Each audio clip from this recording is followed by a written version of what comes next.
Hi, my name is Bradley Race, and we're here in Skelmanthorpe. We've just visited the Textile Heritage Centre and chosen some objects which we're going to do some work on and some research on to get a grasp with kind of the history of Skelmanthorpe. And I'm Zack and I've been doing the same thing as Brad. What have you learnt from visiting the Skelmanthorpe Textile Heritage Centre and Village?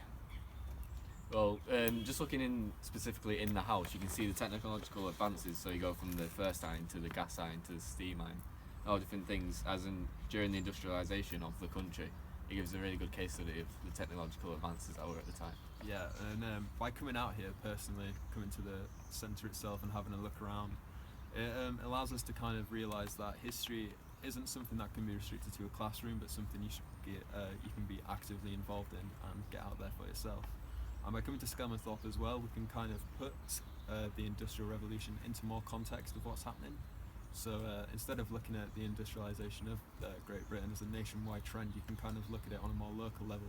And especially by choosing the objects, such as our group chose a pair of clogs, you can see how some things can predate the Industrial Revolution but carry it through. So it allows us to kind of get a good grip of the history.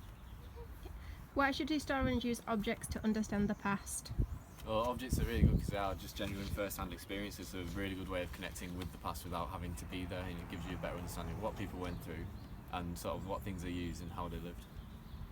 Yeah, and again, the history can often seem kind of like a loose subject of what it can be, but by using physical objects, it kind of makes it a lot more real and kind of legitimised if you can see it yourself. Why should historians work with community groups such as museums? Well, historians should work with community groups because it helps preserve the local history of places, not just for academics but also for the local people. And generally, people who work in these places are often locals and often people who have actually lived through the history itself, and they generally have a better understanding of the history than even a historian would reading books. Yeah, and also as well, if you generally come to these small kind of community centres and museums, the history of the area is so integrated with the people who live there that it is reflected by the history you can learn from it, and that's really important. What are the most interesting aspects of Victorian history in Skelmanthorpe?